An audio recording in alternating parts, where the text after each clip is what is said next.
ये class 9th का first chapter का सेक्शन 2 का टॉपिक है what happened after the demolition of the fort of वास्ताइल।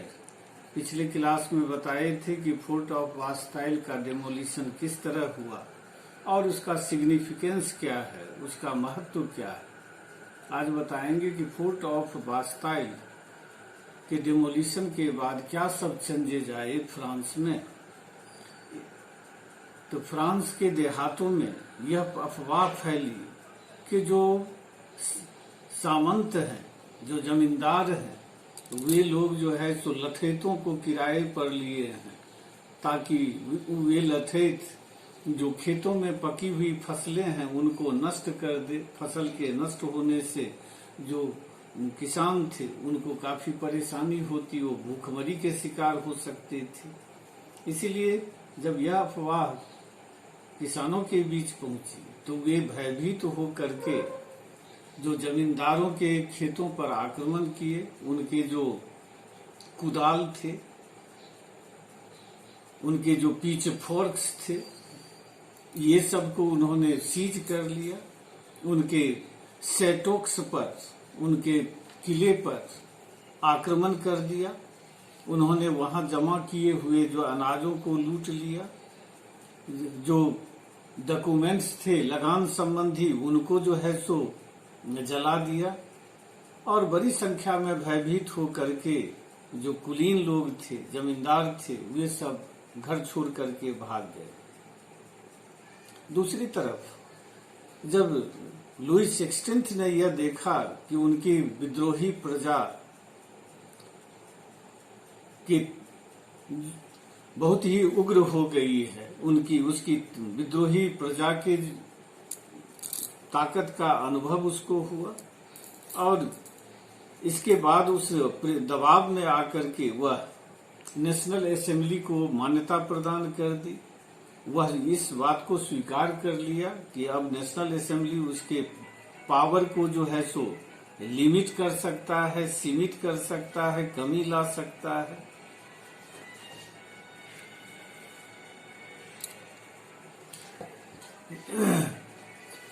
चार सितंबर 1789 ईस्वी को 1789 को नेशनल असेंबली ने एक कानून पास किया और उस कानून के अनुसार अब फ्यूडल सिस्टम को समाप्त कर दिया गया, धार्मिक कर टाइड को खत्म कर दिया गया, चर्च की जमीन को जब्त कर ली गई और इस तरह लगभग 2 बिलियन लीवर के इक्वल जो है सो संपत्ति को जब्त की गई। दूसरी तरफ नेशनल असेंबली ने इस बीच में अपने संविधान बनाने का काम पूरा कर लिया। इस संविधान के द्वारा जो मोनार्क लुई 16 का पावर को सीज कर लिया गया और उसको लेजिस्लेचर, एग्जीक्यूटिव और जुडिशियरी के बीच बांट दिया गया। अब वह इस प्रकार फ्रांस एक संवैधानिक राजतंत्र, कॉन्स्टिट्यूशनल मोनार्की बन गया। नेशनल असेंबली का चुनाव अप्रत्यक्ष रूप से जनता के द्वारा होता। वोट देने का अधिकार सिर्फ उन लोगों को दिया गया जो कि कम से कम एक मजदूर के 3 दिन की मजदूरी के बराबर टैक्स दे सकते थे। टैक्स देने का अधिकार जो 25 वर्ष और उससे अधिक उम्र के थे और टैक्स देते थे गवर्नमेंट को, वही मात्र वोट गिरा सकते थे। जो औरतें थी, जो टैक्स देने वाले लोग नहीं थे, जो बच्चे थे, इन लोगों को जो है सो वोट देने का अधिकार नहीं दिया गया।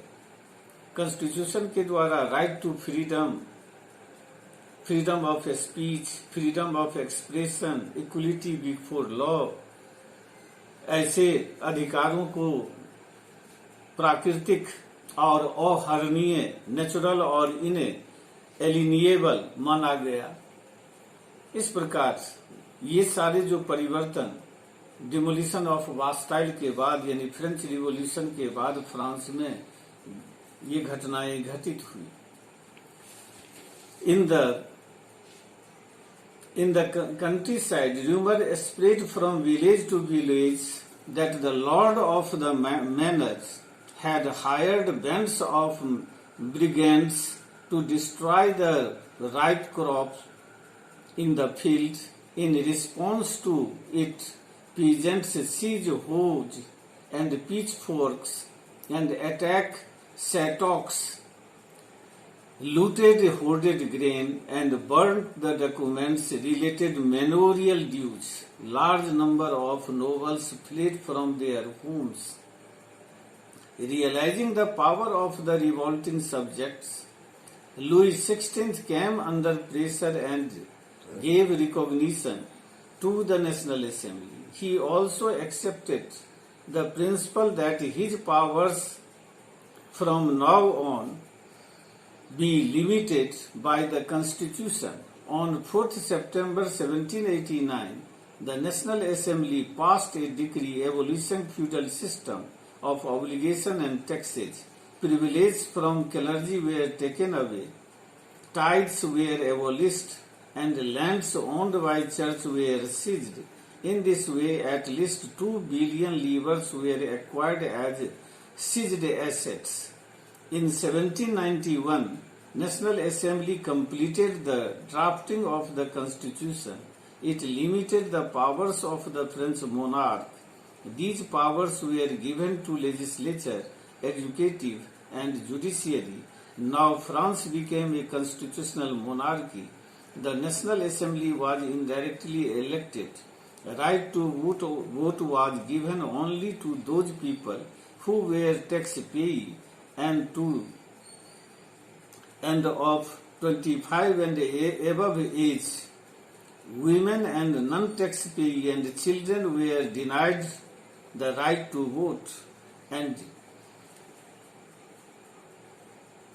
right to freedom, freedom of speech, equality before law were such rights that were declared natural and inalienable.